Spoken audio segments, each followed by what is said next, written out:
Halo, Assalamualaikum warahmatullahi wabarakatuh. Selamat pagi, selamat datang Bapak Ibu sekalian di webinar series Local Government Esri Indonesia. Terima kasih Bapak Ibu yang sudah mendaftar dan hadir pada webinar series kita pada pagi hari ini. Perkenalkan, nama saya Nadira.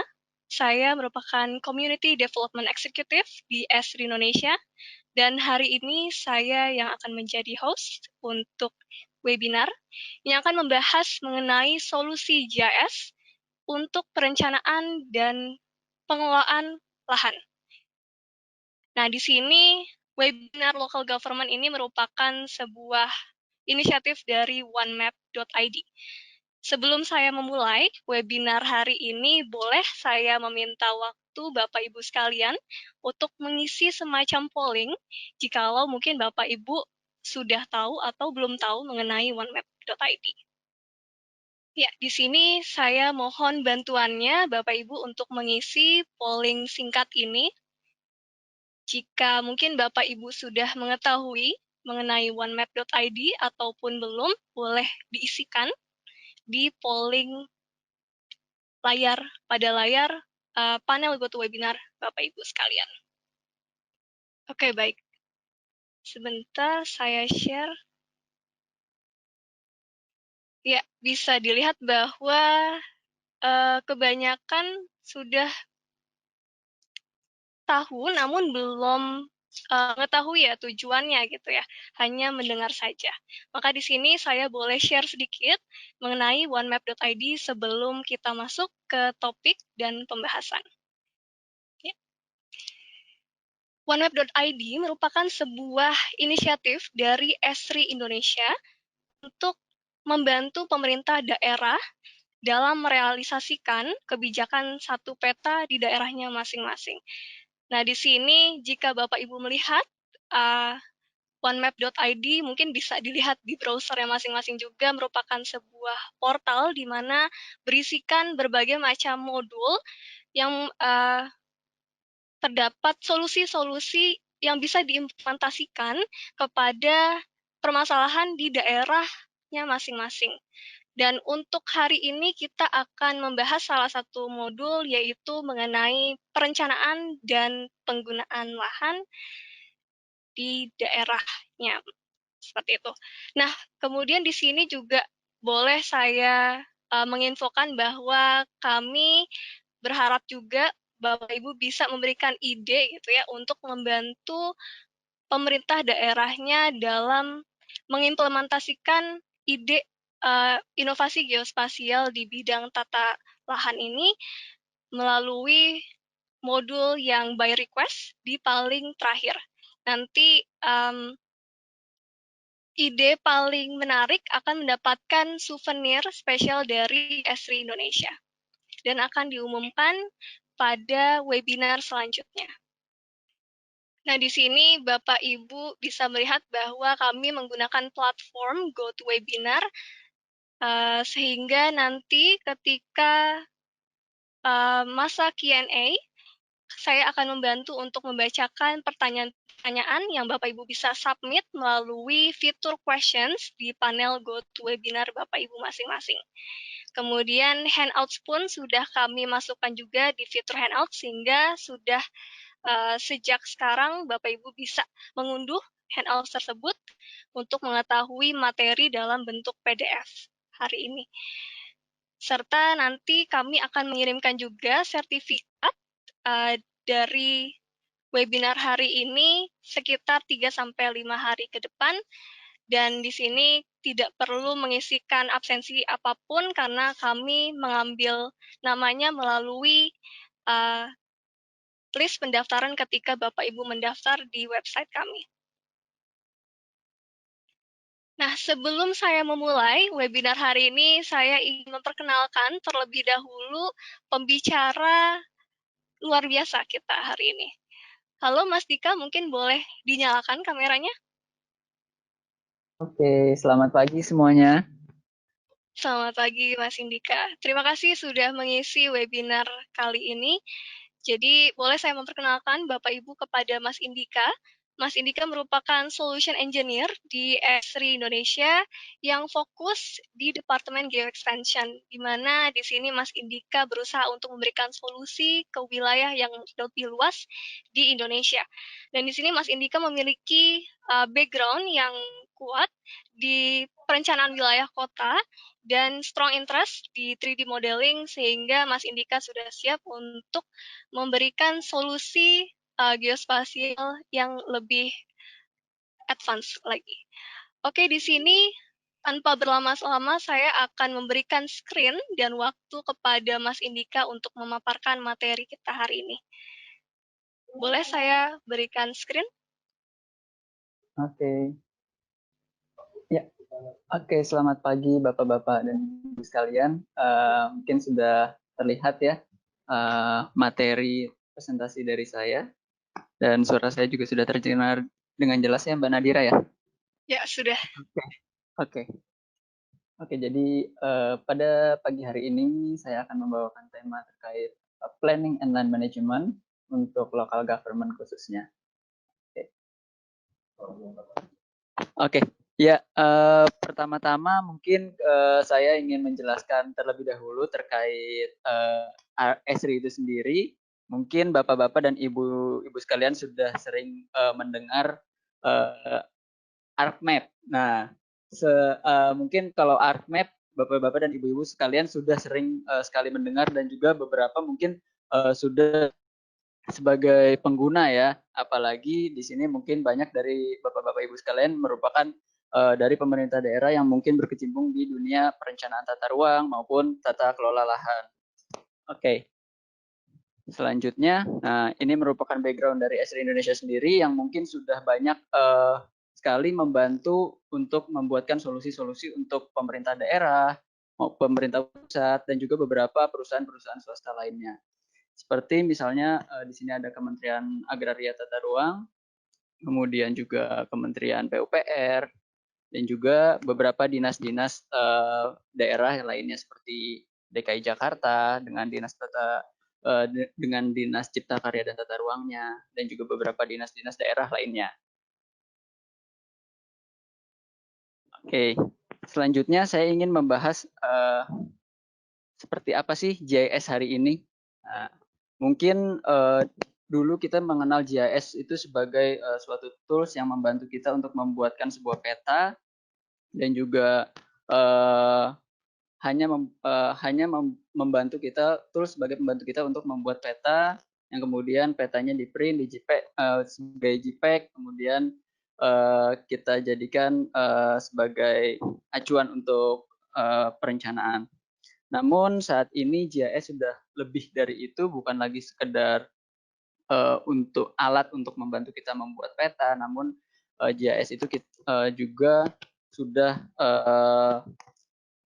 lebih ke arah bagaimana kita menerapkan integrasinya, kemudian kita meleverage terkait bagaimana location and technology, kemudian bagaimana peta itu dapat mengkomunikasikannya sehingga apa yang ingin disampaikan oleh pembuat peta itu dapat disampaikan dengan baik informasinya. Dan kemudian secara analitik pun akan lebih komprehensif pada saat ini, karena banyak sekali analisa-analisa yang bisa kita buatkan melalui platform ArcGIS ini.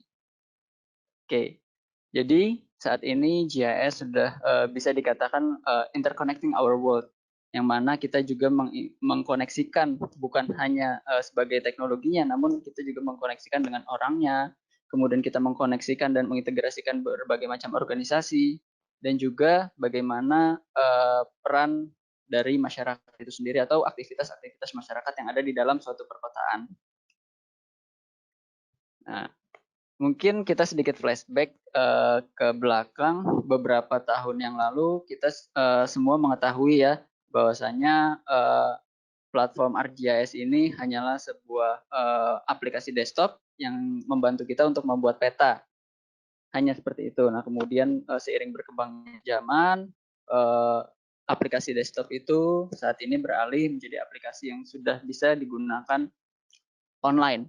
Saat ini sudah kita bisa menggunakan online, sebagaimana kita ketahui juga banyak sekali WebGIS yang saat ini memang sudah sangat dibutuhkan di berbagai macam lapisan organisasi, baik itu pemerintah daerah maupun pemerintah pusat. Kemudian juga kita ingin sampai kepada arahnya itu yaitu distributed GIS di mana kita bisa saling berintegrasi dan berkolaborasi baik antar pemerintah daerah dengan pemerintah pusat ataupun antar pemerintah daerah dengan OPD-OPD lainnya yang ada di suatu daerah, sehingga perpindahan data, integrasi dan kolaborasi akan lebih mudah dapat dilakukan melalui GIS ini. Nah, oke. Jadi selanjutnya ini juga saya ingin memperlihatkan bagaimana transformasi dari platform ArcGIS yang tadinya sebagai platform hanya untuk di desktop, sebagai tools untuk membantu kita membuatkan sebuah peta yang mana datanya pun hanya ada di laptop kita gitu ya, silo masing-masing. Kemudian beralih kepada ArcGIS desktop yang bisa kita gunakan di server, sehingga kita bisa dapat menggunakannya bersama-sama di dalam suatu organisasi. Dan saat ini kita bisa melakukannya secara online dan kita bisa meningkatkan lagi data-data yang kita miliki, bisa kita buatkan berbagai macam aplikasi-aplikasi tematik sesuai kebutuhan kita untuk menyelesaikan solusi-solusi permasalahan yang ada di daerah. Nah, sebagai ya ini contoh platform arsitekturnya yang mana saat ini memang ArcMap sudah ada versi terbarunya yaitu ArcGIS Pro. Di sini ArcGIS Pro juga sama seperti ArcMap sebagai salah satu tools untuk membuat berbagai macam analisa, modeling. Namun memang ada banyak beberapa pembaharuan yang lebih baik dibanding ArcMap. Kemudian dari ArcMap atau ArcGIS Pro itu datanya bisa kita publish secara online dan bisa kita buatkan berbagai macam aplikasi tematik seperti contoh di bagian kanan ini. Nah, kemudian saat ini penting sekali bagaimana kita dapat mengintegrasikan berbagai macam data. Sebagaimana kita ketahui, banyak dinas yang ada di wilayah kita itu memiliki berbagai macam tipe data. Ada dinas yang memang hanya menggunakan data tabular atau biasa kita sering melihat Excel gitu ya. Ada juga dinas-dinas ataupun OPD yang memang sudah common menggunakan data-data spasial, misalnya dinas tata ruang dan dinas PUPR mungkin sudah terbiasa menggunakan data-data spasial. Nah, namun pada era saat ini pentingnya kolaborasi sehingga harus ada platform yang dapat mengintegrasikan berbagai macam tersebut. Nah, platform ArcGIS sendiri sudah bisa mengintegrasikan berbagai macam data tersebut dari data unstructured, data tabular, kemudian data 3D, semua bisa kita integrasikan dan dapat kita baca secara spasial di platform ArcGIS. Nah, ini adalah contoh-contoh bagaimana penerapan solusi untuk GIS di pemerintah daerah maupun di pemerintah pusat. Bagaimana pemerintah pusat dan daerah ini menjadikan GIS sebagai solusi untuk menyelesaikan permasalahannya dan juga menyelesaikan tantangan-tantangan yang ada, sekaligus juga menjadikan GIS ini alat untuk membantu penentuan kebijakan. Nah, ini contohnya ada SDM, kemudian juga ada pemerintah Kota Tangerang. Oke, nah sebelum kita lanjut membahas seperti apa sih aplikasi-aplikasi yang dibuat oleh pemerintah daerah maupun pemerintah pusat tersebut, mungkin kita masuk kepada topik yang saat ini kita sajikan, yaitu bagaimana kita merencanakan kota. Oke, untuk para perencana, mungkin di sini ada dari para perencana sudah tidak asing lagi dengan buku yang tebal ya terkait buku untuk tata ruang, gitu ya. Bagaimana kita membuat buku mulai dari fakta analisa, kemudian kita juga membuatkan buku untuk rencana. Nah, namun saat ini dengan seiring berkembangnya zaman, kebutuhan data itu sangat penting sekali untuk diakses dengan mudah. Bukan lagi kita harus membuka buku yang setebal itu, kemudian prosesnya sehingga harus lebih mengajukan izin lagi lebih lama, sehingga saat ini sudah banyak sekali yang beralih untuk menggunakan WebJS sebagai solusi untuk mempublikasi informasi terkait tata ruang. Jadi di dalam aplikasi WebJS tersebut bisa kita menggunakan untuk kolaborasi tugas, kemudian juga kelebihan yang mudah diakses, dan tentunya juga mudah dimengerti oleh orang-orang yang bahkan mungkin bukan memiliki background tata ruang. Kemudian, mungkin ini juga contoh ya, untuk para perencana mungkin sudah tidak asing lagi dengan zoning code. Nah, di sini zoning code yang masih berbentuk textbook. Nah, ini bisa sebenarnya sangat tekstual dan berbentuk tabular ini saat ini sebenarnya sudah bisa kita visualisasikan baik itu secara spasial dalam 2 dimensi maupun 3 dimensi. Nah, contohnya dengan platform ArcGIS ini kita bisa meload model yang ada di zoning text kita menjadi ArcGIS Urban Data Model, kemudian kita generate menjadi 3D parcel yang isinya adalah zoning code yang sudah kita miliki dari RDTR seperti itu. Nah, ini contoh penerapan untuk perencanaan tata kota dan juga tata guna lahan. Nah, bukan hanya sekedar membuat perencanaan tata ruang untuk mempublikasikannya, namun kita juga bisa membuatkan modeling-modeling seperti kawasan khusus untuk transit oriented development. Nah, contohnya ada di sini. Kita bisa menggunakan kita juga bisa menggunakan ArcGIS Urban ini sebagai modeling untuk membuat kawasan transit oriented development. Mungkin nanti kita juga bisa buatkan untuk perencanaan-perencanaan kawasan strategis lainnya, misalnya kawasan strategis pariwisata dan juga kawasan strategis ekonomi lainnya seperti itu. Nah, ini masuk ke studi kasus, contoh-contoh penerapan dari solusi-solusi GIS yang sudah ada. Nah, ini contohnya dari Kementerian ATR BPN sudah menerapkan WebGIS untuk menginformasikan tata ruang yang ada di wilayah Indonesia. Jadi di sini kita bisa memilih provinsinya, kita ingin melihat rencana detail tata ruang ada di mana.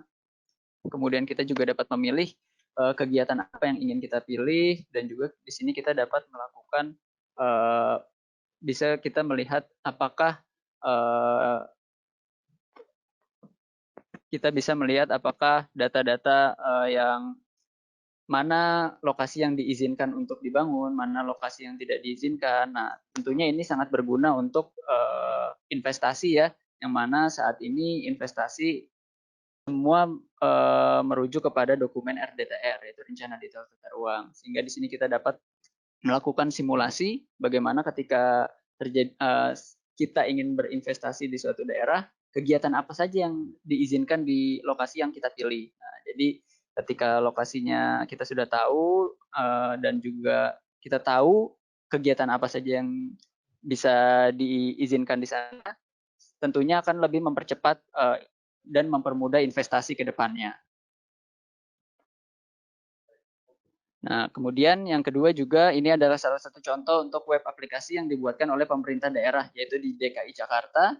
Nah, ini adalah web aplikasi Jakarta 1, yang mana di Jakarta 1 menampilkan banyak sekali informasi terkait mulai dari tata ruang, kemudian juga batas wilayah.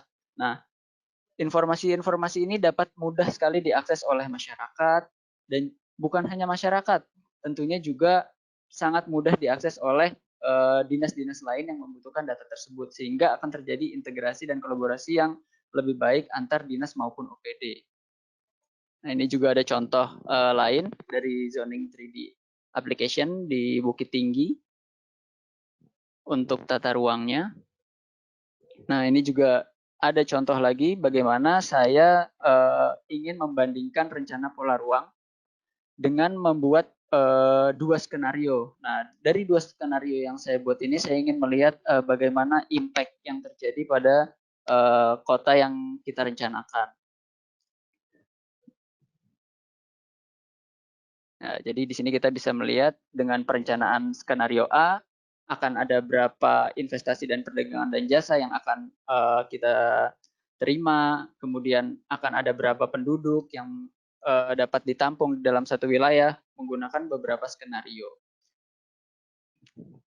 Nah, kemudian juga, seperti yang tadi saya sempat contohkan, bagaimana kita membuat simulasi zoning code yang tadinya berbentuk textbook atau data tabular, bisa kita buatkan sebagai 3D parcel data, sehingga kita bisa melihat zoning code ini bisa lebih informatif dan juga dapat lebih berguna ketika kita untuk melakukan simulasi, modeling, maupun bagaimana kita menjaga agar zoning-nya ini akan selalu sesuai dengan perencanaan kita yang kita buat sebelumnya.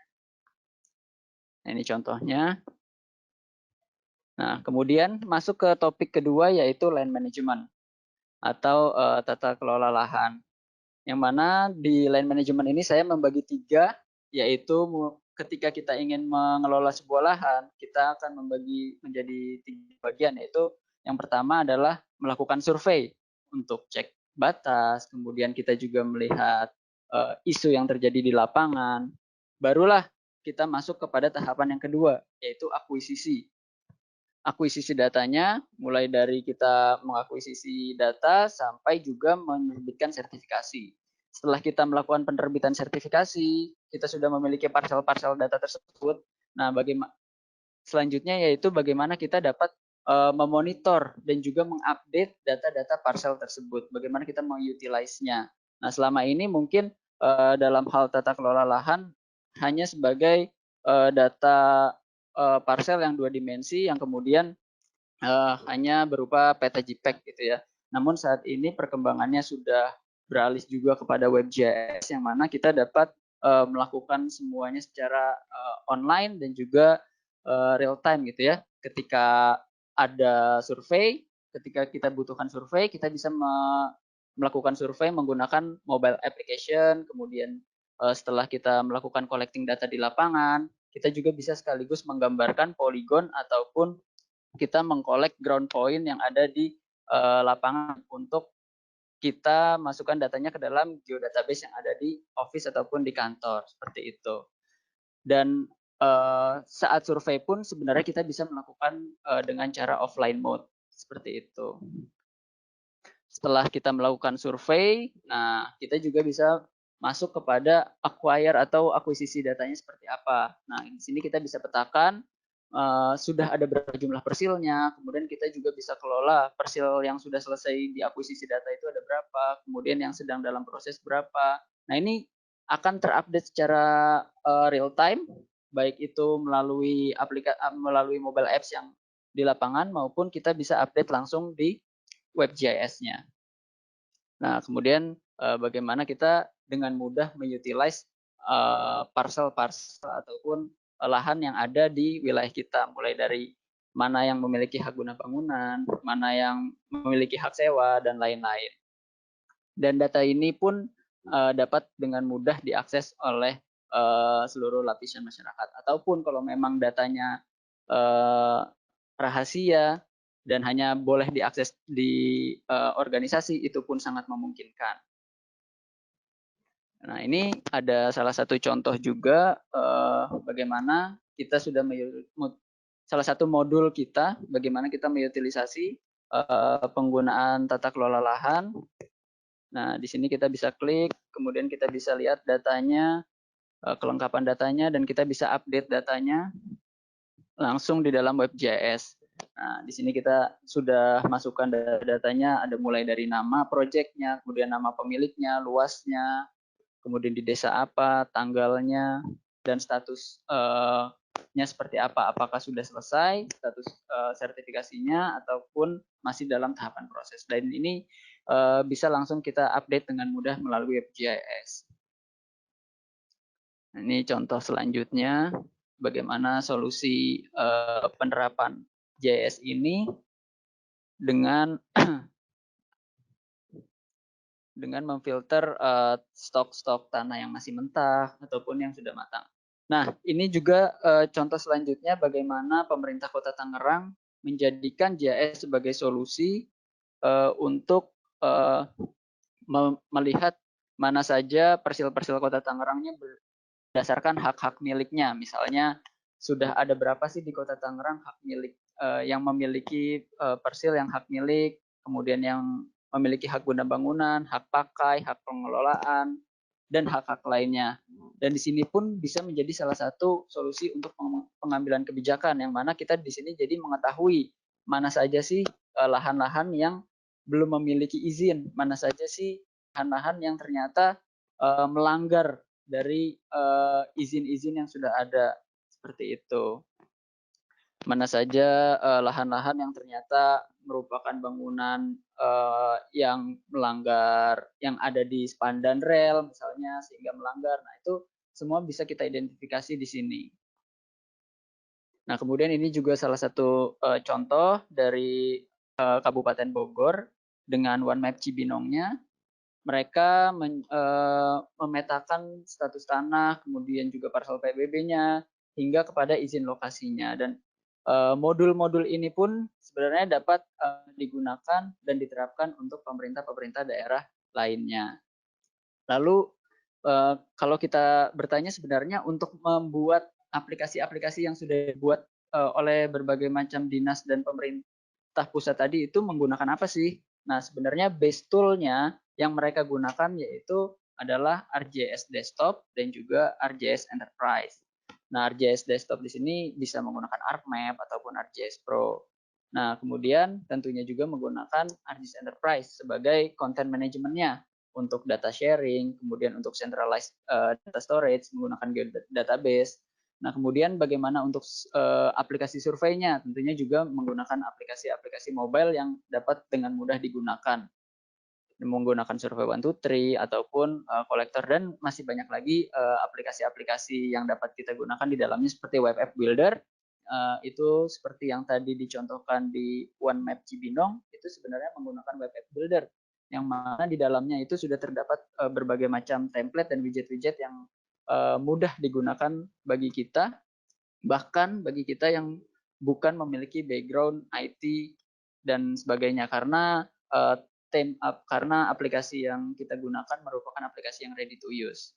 Nah, kemudian bagaimana sih cara membuat aplikasi-aplikasi seperti untuk spesialisasi aplikasi seperti untuk tata ruang seperti yang tadi saya contohkan. Nah, kalau yang tadi itu bagaimana kita mensimulasikan zoning text ataupun zoning code itu menggunakan ArcGIS Urban. Kemudian juga untuk membuat berbagai macam skenario untuk tata ruang ataupun tata kelola lahan bisa menggunakan GeoPlanner.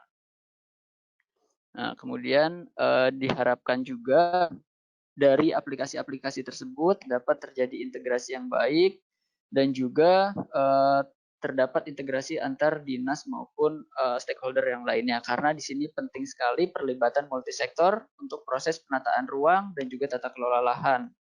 Misalnya Bapeda sebagai badan koordinalitas sektor dalam mengelola geodatabase spasial yang ada di suatu wilayah yaitu kabupaten ataupun kota, sehingga dinas-dinas yang lainnya pun akan merujuk kepada data-data yang dimiliki oleh Bapeda, misalnya akan seperti itu, ataupun juga bisa digantikan oleh Kominfo misalnya, ataupun badan ataupun dinas-dinas yang memang sudah siap untuk dijadikan sebagai pusat dari integrasi data yang ada di satu wilayah. Nah, kemudian, ini ada beberapa contoh aplikasi yang kita gunakan untuk aplikasi lapangan, kemudian di Office. Nah, itu aplikasi-aplikasi inilah yang sebelumnya tadi Bapak-Bapak dan Ibu-Ibu lihat yang sudah saya contohkan sebelumnya.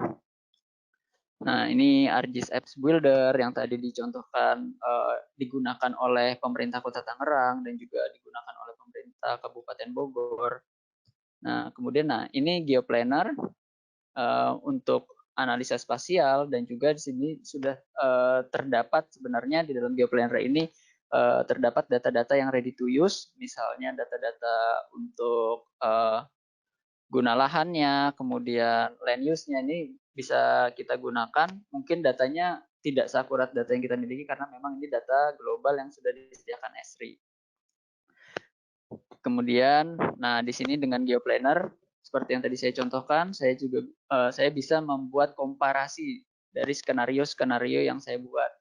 Nah, itu misalnya ketika kita membuatkan suatu rencana tata ruang, kita bisa membuat beberapa skenario dan kita bisa berkolaborasi antar organisasi yang ada di dalam dinas ataupun SKPD di daerah, sehingga kita bisa lebih mudah menentukan kebijakan karena ada beberapa skenario yang kita buat dan kita diskusikan bersama.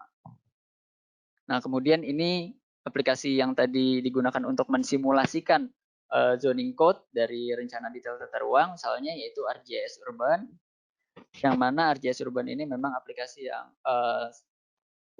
yang baik untuk bisa kita gunakan kolaborasi antara pemerintah, masyarakat, dan juga para pengembang. Karena di dalam ArcGIS Urban kita bisa melihat bagaimana interaksi masyarakat, bisa melihat informasi-informasi yang disediakan oleh pemerintah. Sudah perencanaan tata ruang apa saja sih yang sudah dibuatkan oleh pemerintah, dan juga pengembangan apa yang sudah dilakukan pemerintah itu dapat dipantau oleh masyarakat menggunakan ArcGIS Urban ini. Seperti itu. Nah, ini salah satu contoh di ArcGIS Urban di kota Boston. Nah, kemudian mulai masuk ke kesimpulan. Pertanyaannya adalah kenapa sih harus ArcGIS? Nah, tentunya kenapa ArcGIS dapat dengan mudah kita jawab karena dengan solusi dari GIS ini dapat dengan mudah diakses menggunakan web aplikasi, menggunakan aplikasi-aplikasi lapangan yang sudah template, kemudian juga konten yang online. Nah, itu akan lebih mudah diakses, kemudian juga akan lebih mudah adanya interkoneksi data, integrasi data, dan juga kolaborasi. Nah, ArcGIS juga menyediakan kerangka ataupun proses alur kerja yang sangat lengkap, mulai dari ketika kita sebagai suatu pemerintah daerah belum memiliki data, kita perlu mengakuisisi data dulu, kita perlu melakukan survei, kita memiliki solusi untuk akuisisi data tersebut, mulai dari pengukuran. Kemudian setelah kita berhasil ataupun sudah selesai mengakuisisi data, kemudian kita beralih pada visualisasi dan pemetaan, yang mana GIS juga memiliki banyak solusi untuk melakukan visualisasi dan pemetaan. Kemudian masuk kepada analisa dan modeling, kemudian perencanaan dan desain, sampai kepada pengambilan keputusan. Yang tentunya seperti tadi sudah banyak dari pemerintah daerah maupun pemerintah pusat yang sudah mencontohkan dan mengadopsi solusi GIS ini, bukan lagi hanya sekedar tools untuk membuat peta, namun juga tools untuk membantu menentukan kebijakan. Ya, ini yang terakhir. Jadi saran saya mungkin dari pemerintah daerah yang ada saat ini, kita mulai dari sistem of record untuk bagaimana kita menyediakan sistem untuk menyimpan data yang baik, kemudian sentralisasi data yang baik, sehingga ketika kita masuk kepada sistem of insight ataupun analisanya, kita sudah memiliki data-data yang lengkap dan juga up to date seperti itu. Dan yang akhirnya tentunya diperlukannya juga sistem of engagement, yang mana kita bisa membuatkan berbagai macam aplikasi, peta yang juga tematik sesuai dengan kebutuhan dan juga untuk menyelesaikan permasalahan-permasalahan yang ada di daerah kita. Seperti itu. Mungkin cukup dari saya. Terima kasih atas kesempatannya. Wassalamualaikum warahmatullahi wabarakatuh. Waalaikumsalam warahmatullahi wabarakatuh. Terima kasih Mas Indika atas paparannya. Saya kembalikan lagi screen-nya kepada saya. Ya. Di sini kita akan langsung masuk ke sesi tanya jawab. Terima kasih Mas Indika atas paparannya yang luar biasa, sangat membuka wawasan kita untuk topik pada pagi ini. Nah, di sini silakan Bapak Ibu sekalian yang belum sempat mengetikkan pertanyaannya, boleh memasukkannya di fitur questions pada panel GoToWebinar Bapak Ibu masing-masing. Nanti saya akan membantu untuk membacakan dan Mas Indika akan langsung menjawab pertanyaan Bapak Ibu masing-masing. Oke, di sini sambil menunggu Bapak Ibu yang belum memasukkan pertanyaan, boleh saya membacakan beberapa pertanyaan yang sudah masuk sekarang. Oke, di sini ada pertanyaan. Apakah dalam onemap.id sudah ada apps, misalnya pelayanan satu atap, IMB, contohnya PBB, dan sebagainya? Mas Indika mungkin boleh. Oke, ya. Untuk menjawab pertanyaan tersebut, boleh diberikan lagi share screen-nya, Nadira. Oh ya, Mungkin bisa tunjukkan aplikasinya. ya sudah. Oke, ya sudah terlihat ya.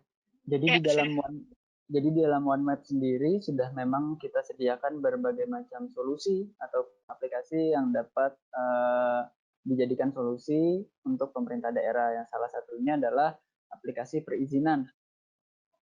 Nah, di aplikasi perizinan ini kita berawal mulai dari tentunya perizinan menggunakan tata ruang, karena dalam perizinan saat ini mengacu pada dokumen tata ruang yang ada di setiap pemerintah daerah, seperti itu ya.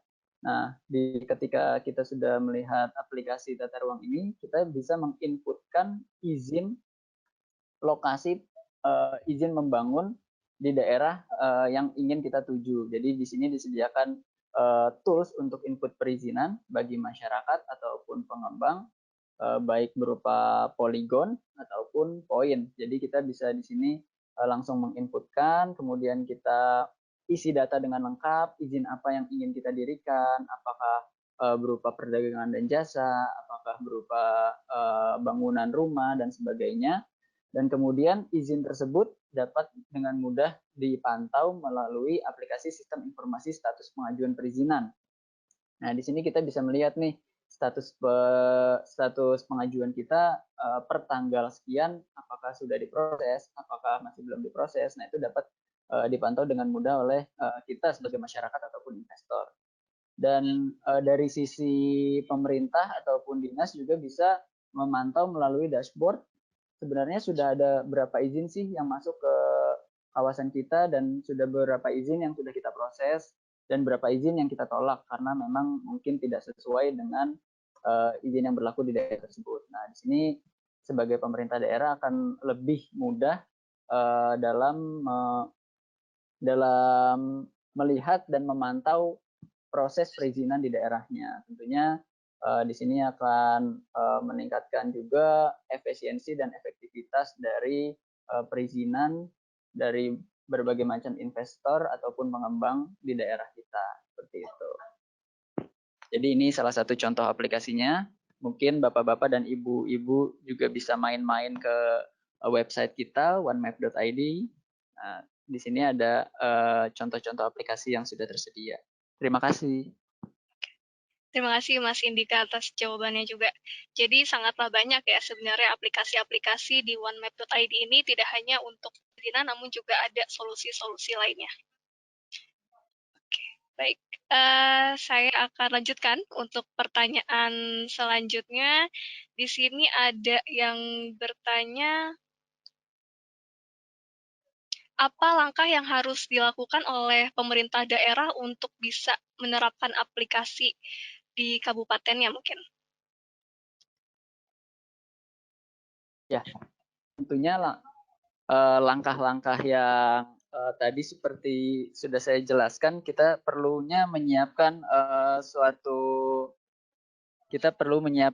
sistem yang mana dapat menampung untuk sistem of record, kemudian sistem of insight, yaitu bagaimana kita menganalisa data-data yang sudah kita miliki, dan juga bagaimana kita meningkatkan data-data yang sudah kita miliki itu dengan cara menggunakan berbagai macam aplikasi tematik. Namun yang perlu kita garis bawahi adalah banyak sekali di daerah yang memang belum siap akan datanya. Nah, persiapan tersebut bisa kita mulai melalui dari akuisisi data terlebih dahulu. Ketika kita sudah melakukan akuisisi data dengan baik, mungkin kita bisa siapkan sistemnya. Bagaimana kita menyiapkan sistem yang terintegrasi untuk penyimpanan data-data yang kita miliki. Seperti itu. Baik, terima kasih Mas Indika atas jawabannya. Berarti kesiapan datanya dulu ya, mungkin dirapikan. Setelah itu baru sistem yang memang sudah siap ya, teknologinya sudah advance, bisa menyajikan analisa dan visualisasi dari data-data yang memang sudah rapi seperti itu. Betul. Baik. Di sini ada lagi cukup banyak pertanyaan. Sebentar, saya bantu untuk menjawab. Ini cukup menarik ya, karena kita menanyakan tentang perencanaan wilayah. GIS sangat bermanfaat untuk manusia dalam melakukan kegiatan. Bagaimana jika orang tidak bertanggung jawab menggunakan teknologi GIS dalam kegiatan yang merugikan, seperti mencari lahan untuk dibuka menjadi lahan yang dibakar? Bahkan mungkin GIS dapat digunakan untuk melakukan kegiatan terorisme. Di samping mudahnya akses GIS, bagaimana sih mengatasi permasalahan-permasalahan tersebut? Oke, terima kasih atas pertanyaannya, Mas Fauzi ya.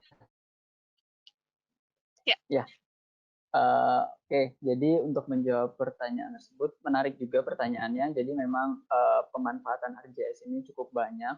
Dan untuk mengantisipasi permasalahan-permasalahan tersebut, tentunya akan kita imbangi dengan kebijakan-kebijakan daerah. Tentunya teknologi yang ada perlu diselaraskan juga dengan peraturan dan kebijakan daerah yang kita tetapkan seperti itu. Dan juga dari platform RJS sendiri sudah dari segi security mungkin ya, kalau di pertanyaannya adalah bagaimana ketika ada orang yang menyalahgunakan. Nah, kalau memang data-data tersebut rawan untuk disalahgunakan, sebenarnya kita bisa melakukan security yang baik. Misalnya kalau datanya tidak ingin bisa disalahgunakan, datanya itu akan hanya boleh dilihat oleh tim ataupun organisasi di dalam satu dinas, itu sangat memungkinkan. Jadi masyarakat hanya bisa melihat namun tidak bisa mendownload ataupun bahkan tidak bisa mengubah data-data yang ada di WebGIS tersebut. Jadi secara security sudah sangat aman. Jadi itu merupakan salah satu langkah-langkah dari kami platform GIS ini untuk mengatasi permasalahan-permasalahan tersebut. Sehingga jawabannya adalah dari segi keamanannya sudah bisa dipertanggungjawabkan. Mungkin Baik. seperti itu, Mbak Nadira. Ya, baik. Terima kasih Mas Indika atas jawabannya. Berarti memang ada peran ya dari pemerintah ataupun pemerintah daerah dalam menanggulangi permasalahan-permasalahan tersebut pastinya. Oke, baik. Saya lanjutkan ke pertanyaan selanjutnya. Di sini ada pertanyaan, seberapa efektifkah dalam menganalisa suatu masalah yang dapat diselesaikan menggunakan fitur yang ada pada aplikasi GIS? Oke, seberapa efektifkah dalam menganalisis suatu masalah? Tentunya akan lebih efektif dan efisien ketika kita menganalisis suatu masalah menggunakan GIS, karena dengan GIS yang tadinya mungkin data-datanya belum berbentuk spasial, data-datanya masih berupa data tabular, tentunya akan sangat sulit menganalisa. Misalnya contohnya kita ingin menganalisa sebuah wilayah yang rentan akan penyakit seperti itu ya. Namun ketika itu tidak terspasialkan, mungkin kita tidak tahu ternyata daerah tersebut rentan penyakit dikarenakan terdapat wilayah kumuh di sekitarnya, ataupun terdapat permukiman-permukiman yang ternyata melanggar sepadan sungai, yang berdiri di pinggir sungai, yang belum memiliki sanitasi. Nah, tanpa adanya data spasial, data tersebut hanya sebagai data tabular yang mungkin kita tahu, oh di situ rentan penyakit. Nah, tapi kita tidak tahu sebenarnya, kita analisanya jadi tidak tajam karena data-data tersebut belum menjadi suatu data yang spasial. Apalagi ditambah dengan penggunaan aplikasi yang ada pada saat ini, proses analisanya pun akan jauh lebih mudah karena kita bisa mengatur sedemikian rupa aplikasi sesuai dengan kebutuhan solusi yang ingin kita buat seperti itu. Baik. Dan mungkin ini menyambung juga ke logo kita ya, see what others can. Nah, betul. Jadi ya kita bisa melihat lah apa yang mungkin orang lain tidak bisa lihat gitu menggunakan teknologi geospasial karena datanya bisa terpetakan dan tervisualisasikan dengan baik.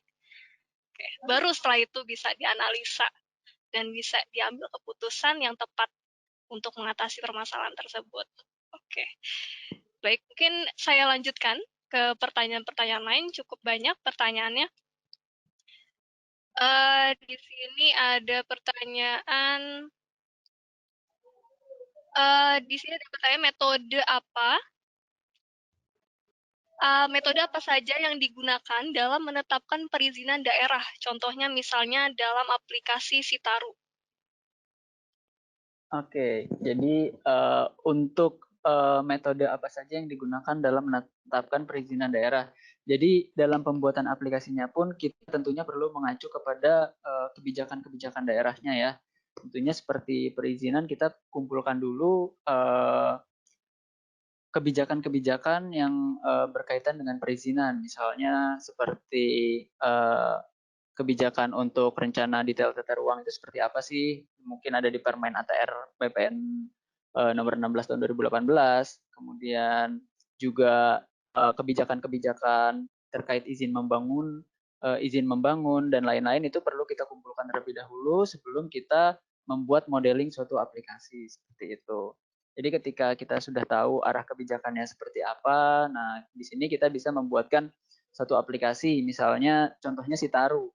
Dengan kita mengetahui tujuan dari rencana detail tata ruang ini mengatur zoning ataupun peruntukan lahan, di sini kita juga bisa membuatkan query data terkait peruntukan lahan yang ada di suatu wilayah. Jadi ketika investor ingin menginvest atau pengembang ataupun kita ingin mencari wilayah yang memiliki peruntukan untuk perdagangan dan jasa akan lebih mudah di query dengan hanya mengklik kecamatan mana sih yang akan kita pilih, kemudian peruntukannya seperti apa, misalnya peruntukannya perdagangan dan jasa ataupun peruntukan-peruntukan lainnya, misalnya seperti pariwisata dan lain-lain. Nah, kemudian setelah itu kita juga bisa di dalam aplikasi Sitaru ini terdapat tools untuk berkolaborasi data. Jadi selain kita mengandalkan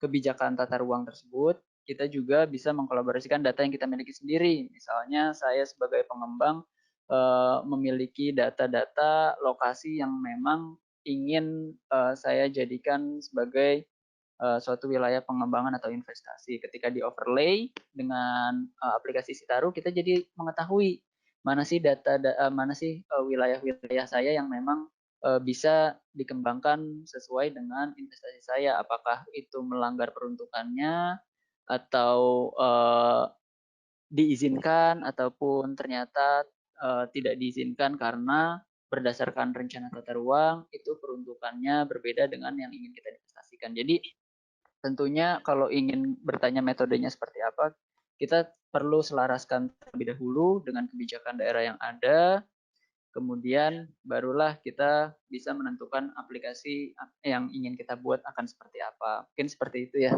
Ya, oke. Baik, terima kasih Mas Sidika atas jawabannya. Saya lanjutkan kembali. Di sini ada yang bertanya, apakah aplikasi ini mungkin dalam arti platform GIS ya sudah mencakup informasi terkait geografi suatu wilayah sebagai contoh daerah pedesaan yang cukup tertinggal ataupun wilayah yang bisa dibilang kecil. Ya, tentunya aplikasi ini juga memang mencakup informasi terkait suatu wilayah mulai dari kota bahkan sampai ke pedesaan. Jika kita tanya bagaimana kita cara mendapatkan data pedesaan, nah karena saat ini sudah Indonesia ini sudah memiliki kebijakan satu peta yaitu One Map Policy. Sebenarnya kita sudah dapat berkolaborasi dan berintegrasi data. Jadi ketika kita tidak memiliki data, mungkin kita bisa melihat data-data tersebut di kementerian ataupun dinas-dinas yang memang mengerjakan data tersebut. Misalnya kita ingin melihat data wilayah di pedesaan. Nah, administrasi pedesaan itu mungkin sudah ada di Dukcapil ataupun Kemendagri seperti itu. Jadi informasi setingkat sampai sekecil itu pun sebenarnya sudah bisa kita petakan seperti itu. Oke. Ya, baik, terima kasih. Jadi, mungkin boleh saya tambahkan sedikit, memang, RJS platform ini merupakan, apa ya, platform yang bisa, menghubungkan satu sama lain gitu ya. Jadi, sudah banyak kementerian lembaga yang menggunakan RJS sehingga data-data yang memang di-share, yang boleh di-share oleh publik itu bisa kita dapatkan gitu melalui reservis ataupun geoportal dari kementerian lembaga itu masing-masing. Jadi kita bisa menselaraskan atau mengambil datanya dan melakukan analisa untuk permasalahan kita masing-masing seperti itu ya. Oke, boleh saya lanjutkan ke pertanyaan selanjutnya? Di sini mungkin dilanjutkan dengan pertanyaan tadi ya tentang kebijakan satu peta itu. Apakah aplikasi di onemap.id ini terintegrasi dengan geoportal daerah yang dibangun bersama PIG ataupun geoportalnya berdiri sendiri? Oke, terima kasih atas pertanyaannya. Jadi untuk menjawab pertanyaan ini, apakah aplikasi OneMap ID ini terintegrasi dengan geoportal daerah? Tentunya kalau dibilang integrasinya seperti apa, sebenarnya bisa kita integrasikan. Misalnya kalau aplikasi OneMap ID ini sebenarnya memang geoportal yang berdiri sendiri dan tujuannya adalah membantu dari pemerintah-pemerintah daerah yang saat ini belum memiliki sistem informasi geospasial, bisa kita bantu untuk menggunakan OneMap ID ini sendiri. Jadi memang berbeda dengan yang dibangun dengan BIG, namun tujuan kita adalah mendukung program OneMap Policy tersebut. Jadi kalau misalkan yang di BIG kan memang beberapa sudah memiliki sistem tersendiri. Nah, jika ada yang belum memiliki sistem tersendiri, bisa kita bantu dengan OneMap ID. Dan kalau ditanya apakah bisa terintegrasi datanya, jawabannya tentu saja bisa karena GIS platform ini bisa terintegrasi dengan berbagai macam data, misalnya juga dengan reservis ataupun menggunakan WMS, seperti itu bisa kita kolaborasikan datanya seperti itu. Baik, berarti ini ada pertanyaan lagi sih, tapi ini bisa menjadi kesimpulannya sedikit. Jadi kedudukan onemap.id dalam kebijakan satu peta yang digagas oleh Kemenko Perekonomian itu memang selaras ya berarti ya?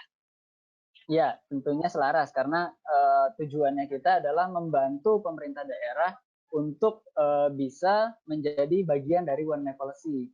Jadi ketika sudah ada kebijakan One Map Policy, namun pemerintah daerah belum memiliki sistemnya, kita sebagai One Map ID ingin mendorong pemerintah daerah untuk bisa bergabung dalam One Map Policy dengan sistem yang kami sediakan. Seperti itu. Siap, mantap. Mungkin itu banyak yang menanyakan hal tersebut juga. Kita masih punya waktu, jadi saya akan lanjutkan untuk pertanyaannya. Di sini ada yang bertanya, apa saja sih yang harus diperhatikan dan data yang diperlukan dalam pembuatan skenario tata ruang dalam geoplanner? Tadi yang di atas juga ada yang bertanya mengenai data yang dibutuhkan untuk Argis Urban. Mungkin bisa sekalian gitu kali ya, geoplanner dan Argis Urban. Oke, saya jawab yang geoplanner dulu ya. Jadi untuk data yang harus diperhatikan dalam pembuatan tata ruang menggunakan geoplanner, sebenarnya kita bisa menggunakan data tata ruang yang kita miliki. Misalnya contohnya data rencana detail tata ruang yang sudah ada zoning-zoningnya, itu bisa kita lakukan.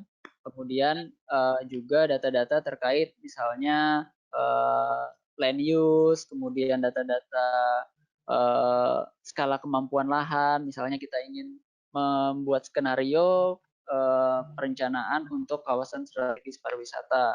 Nah, kita tentunya perlu data-data lokasi yang mendukung terkait perencanaan pariwisata tersebut. Jadi kita kembalikan lagi kepada apa sih yang ingin kita rencanakan seperti itu. Kalau yang tadi saya contohkan itu saya membandingkan skenario untuk perencanaan rencana detail tata ruang. Jadi ketika saya merencanakan menggunakan skenario A, apa sih dampak yang akan terjadi ke depannya? Kemudian saya bisa melihat dampaknya misalnya terkait kepadatan penduduk akan bertambah seberapa banyak padat penduduknya dengan skenario A, kemudian akan bertambah berapa banyak kepadatan penduduknya jika saya menggunakan skenario B. Jadi kalau untuk data-datanya bisa disesuaikan lagi dengan data-data tata ruang yang kita miliki. Dan juga memang data yang kita perlukan yaitu data vektor tentunya ya. Bisa berupa feature layer ataupun shapefile seperti itu. Kemudian kalau untuk ArcGIS Urban, nah ArcGIS Urban ini sebenarnya dia memiliki suatu format data tersendiri ya, ArcGIS Urban. Jadi ketika kita memiliki informasi zoning code gitu yang ada di shapefile tata ruang, itu bisa kita publish secara online ke ArcGIS Online.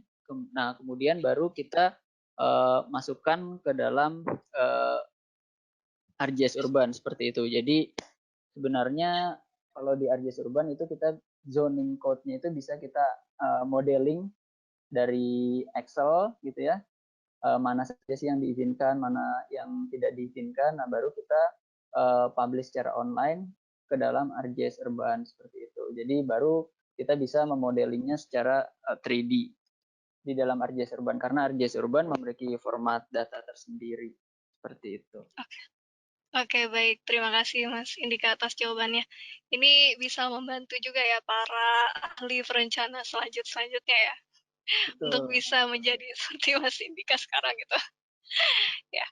Oke, di sini juga ada pertanyaan, karena ini menyangkut kebijakan daerah atau pemerintah, maka saya ingin bertanya, bagaimana kita memetakan kebijakan pemerintah dan diintegrasikan dengan GIS melalui metode spasial? Oke, jadi terkait kebijakan, tentunya kita bisa memetakan dulu kebijakan-kebijakan ataupun arahan dari pemerintah ya. Misalnya ada kebijakan untuk membangun suatu kawasan strategis di daerah tertentu. Nah, kita bisa petakan dulu kawasan strategis yang ada di daerah kita. Nah, kemudian setelah kita petakan kebijakan-kebijakan pemerintah tersebut, barulah kita bisa membuatkan aplikasi-aplikasi tematik yang dapat mendukung untuk menjadikan kawasan-kawasan strategis tersebut menjadi kawasan yang misalnya berkelanjutan ataupun kawasan-kawasan strategis lainnya seperti itu. Jadi sangat memungkinkan kita menspasialkan kebijakan-kebijakan yang ada seperti itu. Baik, terima kasih Mas Dika, dan mungkin karena waktu kita cukup singkat, boleh saya bacakan untuk pertanyaan terakhir gitu ya. Di sini ada pemerintah Provinsi Lampung yang telah menggunakan ArcGIS Platform. Apakah geoportal kami juga secara otomatis terhubung dengan onemap.id, dan bagaimana pengamanan data yang ada di dalam onemap.id tersebut? Oke. Jadi kalau yang sudah menggunakan ArcGIS Platform tentunya sangat memungkinkan untuk terintegrasi dengan onemap.id ya. Jika memang ingin dipublikasikan di dalam onemap.id, mungkin nanti bisa cek di onemap.id di bagian wilayah Sumatera, apakah Provinsi Lampung sudah ada titiknya atau belum. Kalau memang belum, mungkin nanti bisa kontak kami untuk kita integrasikan dengan onemap.id. Dan tentunya secara keamanan data itu bergantung kepada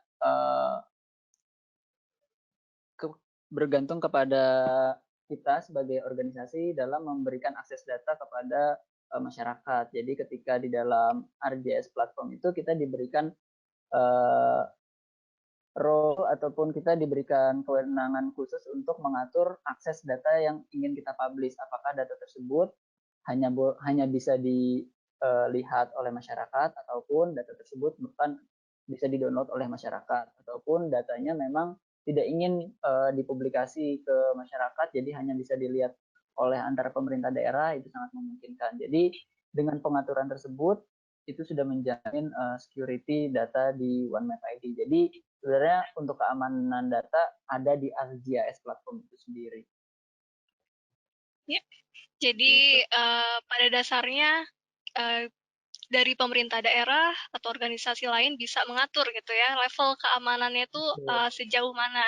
Apakah hanya ingin diri sendiri atau organisasinya saja atau ingin ke seluruh masyarakat? Seperti itu ya. Oke, mungkin sebagai penutup boleh Mas Dika ceritakan sedikit wrap up gitu ya. Bagaimana sih OneMap.id ini dapat membantu perencanaan dan pengelolaan lahan gitu? Sedikit wrap up saja sih. Oke, jadi bagaimana OneMap.id ini dapat membantu? Karena saat ini banyak pemerintah daerah yang belum memiliki sebuah sistem ya untuk mempublikasikan, untuk menginformasikan data-data yang mereka miliki kepada masyarakat, sehingga terdapat gap nih antara pemerintah dengan masyarakat. Masyarakat tidak tahu apa yang dikerjakan pemerintah dan juga investasi terhambat karena sulitnya proses perizinan seperti itu. Nah, dengan kesulitan-kesulitan tersebutlah OneMap.id ini ingin berusaha membantu pemerintah daerah menyelesaikan solusi tersebut dan juga melewati tantangan-tantangan tersebut ya dengan kita menyiapkan berbagai macam aplikasi tematik yang ada di OneMap.id. Jadi dengan adanya OneMap.id, pemerintah yang tadinya belum memiliki sistem untuk share data, publikasi data, bisa kita sediakan akses tersebut. Dan juga tentunya untuk mendukung kebijakan satu peta yang dibuat oleh Badan Informasi Geospasial gitu ya. Seperti itu. Jadi itu Nadira. Ya, baik. Terima kasih Mas Indika. Itu sedikit rangkuman ya dari diskusi kita hari ini. Jika mungkin Bapak Ibu tadi datang telat atau apa gitu. Jadi memang OneMap.id ini pastinya sangat berguna untuk perencanaan dan pengelolaan lahan ataupun solusi-solusi lainnya yang bisa diimplementasikan dalam membantu merealisasikan kebijakan satu peta di daerah masing-masing. Oke, terima kasih Mas Indika atas waktunya hari ini. Sangat luar biasa diskusi kita. Semoga nanti bisa sharing-sharing kembali. Mungkin jika Bapak Ibu sekalian masih ada pertanyaan yang belum terjawab, nanti akan kami bantu follow up melalui email yang sudah Bapak Ibu cantumkan ketika registrasi. Seperti itu. Nah, di sini sebelum saya tutup, saya ingin memberikan informasi juga mengenai map.id. Jika Bapak Ibu ingin mengakses, bisa langsung saja di browser ataupun jika Bapak Ibu ingin bertanya, bisa melalui onemapid@indonesia.co.id. Dan what's next? Selanjutnya masih ada rangkaian seri webinar pemerintah daerah yang akan dilaksanakan pada 5 November 2020 yang akan diisi oleh saya. Jadi saya tidak akan jadi host lagi, nanti saya akan memaparkan sedikit mengenai bagaimana GIS bisa membantu institusi pendidikan, terutama pada masa pandemi saat ini. Nah, di sini Bapak Ibu bisa mendaftarkan diri melalui link yang sudah diketahui sebelumnya ya. Dan sebelum seri webinar Esri Indonesia itu berakhir tanggal 5 November tersebut juga pada tanggal 27 Oktober akan ada juga webinar series Esri Indonesia mengenai financial services untuk banking, untuk sektor banking. Nah, di sini silakan Bapak Ibu connect dengan kami melalui sosial media kami dari Facebook, Instagram, LinkedIn, Twitter, ataupun channel dari Telegram. Dan di sini saya ingin menginformasikan juga jika Bapak Ibu ingin memberikan ide gitu ya, kira-kira solusi apa sih yang bisa implementatif membantu pemerintah daerah, terutama untuk diskusi kita hari ini, yaitu mengenai perencanaan dan pengelolaan lahan. Silakan bisa dimasukkan melalui OneMap.id di pilihan by request. Nanti untuk ide yang paling menarik akan mendapatkan souvenir spesial dari Esri Indonesia. Nah, itu tadi sebenarnya masih skala dari tim kami ya, local government.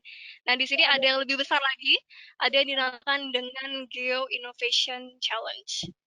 Nah, apa itu Geo Innovation Challenge? Jadi, Ya, merupakan kompetisi untuk mengeksplorasi dan mempromosikan terobosan solusi geospasial yang akan membantu industri, terutama lokal, beradaptasi di era pandemi saat ini. Nah, di sini jika Bapak Ibu memiliki sebuah ide uh, terobosan gitu ya, ide geospasial yang sangat menarik yang bisa membantu di industri-industri dari petroleum, mining, agriculture, plantation, and forestry, government, serta komersil. Nah, Bapak Ibu bisa mengikuti perlombaan Geo Innovation Challenge ini. Silakan bisa diakses melalui link tersebut. Baik, di sini saya ucapkan terima kasih kembali kepada Mas Indika sudah membawakan materi dan diskusi kita pada pagi hari ini. Dan saya ucapkan juga terima kasih kepada Bapak Ibu sekalian yang sudah menghadiri dan berkontribusi juga pada diskusi kita mengenai perencanaan dan pengelolaan lahan. Di sini saya minta bantuan juga untuk mengisi sedikit survei feedback dari webinar kita hari ini. Dan sekian, saya ucapkan mohon maaf jika ada salah-salah kata. Selamat pagi, sampai jumpa di webinar selanjutnya.